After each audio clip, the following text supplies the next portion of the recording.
My dad didn't do anything after I told him my brother sexually assaulted me, 17F. When I was 13, my brother 19 at the time got me drunk and sexually assaulted me. It really messed me up and I didn't say anything to anyone for a year. I told my dad what happened eventually and he basically said he's sorry that happened and that he was gonna talk to him. But nothing came out of it. I don't know why, but it's been bothering me now. I guess I'm still not over it even though I feel I should be since it only happened once. I'm wondering, should I bring it up with my dad again or let it go?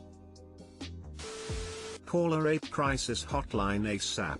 Counseling. It's been 4 years, right? Probably not too late to report it to the authorities. The rape counselors will explain everything to you. As a parent, your father was a mandated reporter when his 13-year-old daughter was sexually assaulted. He doesn't have the privilege of sweeping that under the rug.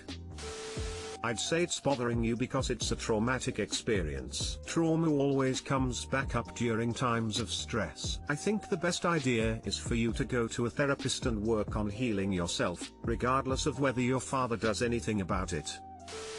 Therapy would help greatly. I'm sure it's not what you want to hear. I personally didn't want to go either when I was your age and in a similar situation. But it helps you in more ways you can imagine to have someone there who believes and cares, and can give you the tools you need to move on, or at the very least begin to feel better. If you want to move forward in making your brother responsible for his actions, the police are a great way to go. Still should be well within the timeline necessary to report your assault, and your father has made it clear he is refusing to protect you as a parent by not reporting this to the police when you told him. How is talking to a rapist going to stop anything? I'm sorry you're going through this, sincerely. If you ever need a safe place to talk, feel free to send a message my way. I hope things start to get better for you.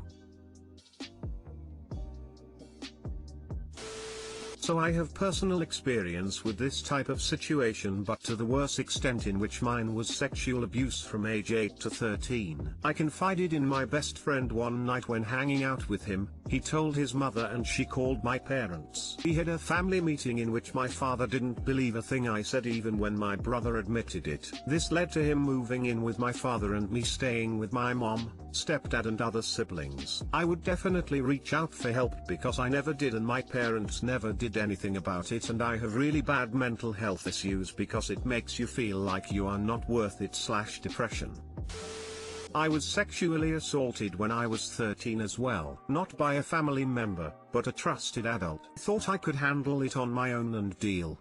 I was wrong. I spent most of my 20s self-destructing and in a deep depression until I finally sought out therapy. Please save yourself that experience and find yourself a therapist ASAP. What you experienced was a severe trauma. There is no excuse for what happened or for your father's response. I am so sorry you went through this. I suggest calling a helpline if you want to just talk it out and get some info about how you can get the support you need. Here is the number for the National Sexual Assault Support Hotline, 800.656.hope, 4673.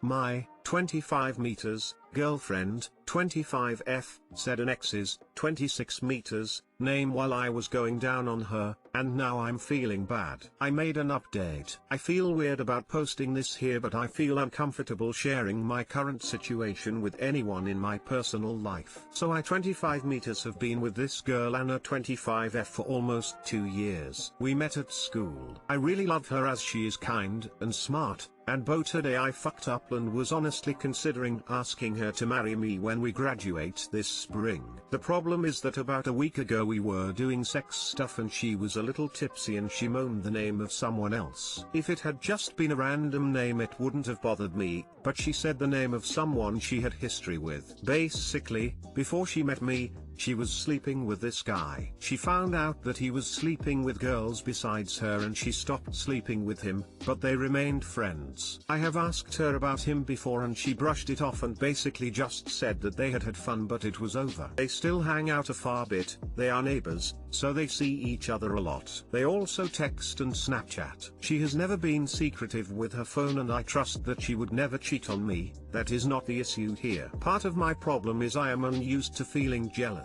I am very secure in myself and I know I bring a lot to the table, but this guy is hot. It would be unreasonable to assume that she is not attracted to him because everyone is attracted to him, and I can tell that he is still attracted to her. I can see it in the way he looks at her. After she said his name during the deed, I confronted her and at first she said no I didn't, but then when I said she most certainly had, she said that she was sorry and it had just slipped out and I shouldn't read into it. But it's hard not to. Unfortunately I did something kind of fucked up. Anne is an amazing poet, and she has a diary type thing that she writes her poems in. While she has read a few to me before, she has always emphasized that they are private and I should not read any without permission. Well, I read the poems. There are quite a few about me and I felt better after reading them because they were flattering. But then I read the poems from the time she was sleeping with the guy and I really wish I hadn't. They were super erotic and it seems like her feelings were a lot stronger than she let on. And it seems like she had a passion-filled relationship with him,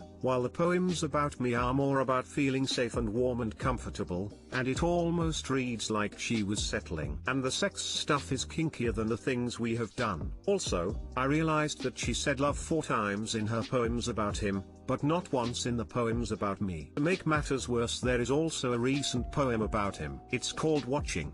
I can tell it's about him because she describes his dark hair and blue eyes and it fits. I am blonde. The poem is from the perspective of a girl being watched by a guy. It is equal parts sexy and creepy, and the girl can feel herself being watched and it's exciting, and she wants to turn around and meet his eyes, but she is also terrified of what will happen if she does, and if she will ever be able to look away. So in essence I'm feeling very insecure for the first time and currently wondering if she actually loves me or settled for me. I'm honestly rethinking our whole relationship, but I don't even know how to approach the issue because I don't want to admit I read her poetry. Now every time he texts her it bugs me. This sucks and any advice would be appreciated.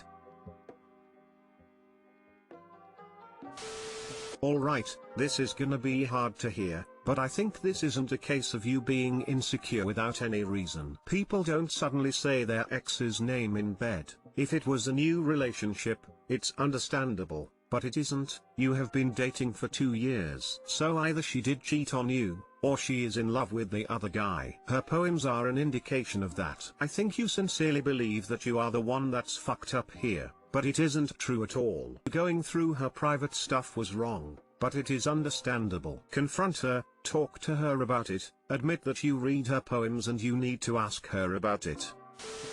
I don't have much advice, but for that much time to pass and for this guy to still be in her mouth like that is weird, man. It's almost like she never really got over him. And while she had shown no signs of cheating, this is all very sus. Something isn't right, and it starts with the fact that she's still in contact with a guy like that when you're together. If you ended on good terms with someone like that, it's hard to believe some type of feelings aren't there, whether emotional or sexual. You need to ask questions ASAP and consider the possibility that this relationship stays unnumbered. This is what I am concerned about. I worry that they didn't stop sleeping together because they stopped having feelings, but because they wanted different things, and since they still hang out, she's not really over him. But that being said, their relationship is casual and friendly. They definitely don't flirt, which is why I never had an issue with it before. If I hadn't read what she wrote about him, I would have never known she felt that deeply for him. Her past descriptions of their relationship seemed more casual fling / it was convenient to hook up with the hot guy next door, but that's not what she wrote. If I was you, I know that there's no way I could get over everything you've written and never have it play on my mind. The fact that this other guy is still in her life makes everything worse. I'm really sorry that I have no advice for you. I feel terrible that you might have to walk away from this relationship. Exactly. Can't believe that the fact that Op believes that the fault is with him.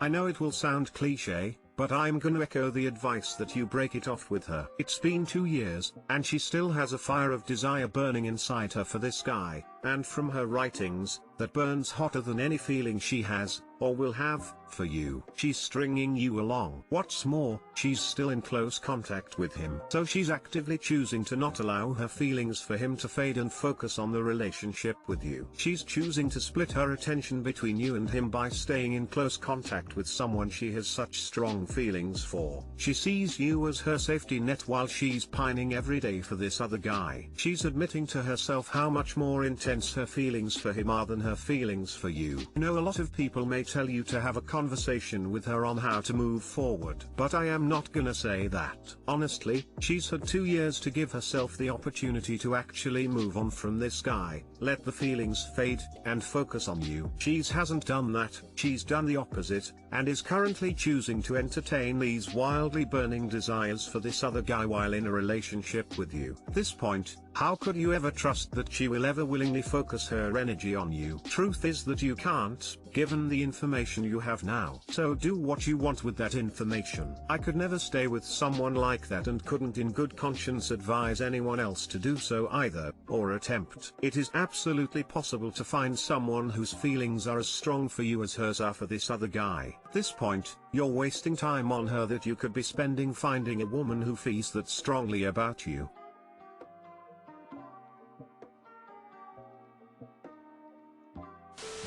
After 2 years, the problem is that it hasn't ended for them because they are in such proximity and contact with each other. How do you get over someone that you see and interact on a friendly basis every day? You don't. She doesn't want you to read into it because she is sure you wouldn't like what you find out. Since her poems show you as the safe warm guy and he is the dark hot sex guy she did kinky stuff with, it would make me wonder if the name she cried out was the name of the guy she was thinking of at that moment. Now take these things I say with a grain of salt, because I am pretty insecure and these things were what popped into my head when I read this. How weird is it for one spouse to have their own getaway home in another country? Husband and I are both mid-30s. I bought my own condo about a couple years ago when I was still single and my husband, then BF, was finishing up school in the US. We were long distance for many years. He has been somewhat nomadic for the past 15 years as his education and work took him to several different cities and countries, while I am more of a homebody. This is possibly significant to the story. Long story short, he finished his final degree last summer, landed a 3-year contract in the US, we got married recently, and I'm waiting on the paperwork to join him. But due to COVID delays, by the time I actually get the visa he will have a little under 2 years remaining on his contract. We both agree that we will just rent a tiny apartment in the US and after his contract ends, we intend to move back here where both our families are. But in the interim, he wants me to give up my property, sell or fully rent out, and properly move in with him. He says if I ever need to travel back for family emergencies or holidays, I can just ask to stay with my sister or his parents. My relationship with his parents is strained, so I prefer not to do this. I was thinking maybe I would rent out the main bedroom in my condo, but keep the smaller bedroom under lock and key for temporary storage and to have a place to stay without burdening our families. This way I also wouldn't have to sell nearly all of my furniture and belongings to start anew in another country. And most importantly, in a couple of years once he finishes up and we move back, we will have our own starter home already waiting for us. It seems financially unwise to sell now and then buy a new in just a couple of years. My husband is a bit hurt and insulted that I would keep my own property. He says it looks weird that one spouse would have their own little getaway home that I can run to any time I need a little solitude. Which I've made it clear that this is not what it means. Especially right now with the pandemic, I can't just do international flights on a whim. But he feels like if I don't give up my condo, I am not fully committing to our marriage, to his career, and the life we're supposed to be building together. I think his accusation is coming from a place of unfounded insecurity, and he thinks that I am fiercely independent and do not want to be too tied down in this marriage. Are there any other married couples here who have successfully navigated temporarily having two homes in 2 countries. Edit next day, I spoke with him again. He says that selling the house was not his idea, it was his mother's. In their generation it was expected for the wife to move in with the in-laws. We made it abundantly clear that that isn't going to happen, but she still tries her best. Husband and I both agree that selling the condo is not wise. He wants to rent it out fully and move all my things out. Our relatives don't have enough space to take on the burden of storing our things, so I would have to place them into storage or sell them. Storage units are not cheap here. They cost nearly as much as a room rental. Additionally, I dug a little deeper and he has fears of abandonment. I let him know that he is entitled to have his fears based on his past experiences and we can work through them together, but he can't let his fears control the people around him in such a big way. I did not let my fear of America get in the way of him taking this contract, which meant job security during the pandemic, and likewise he can't let his fears get in the way of me keeping property.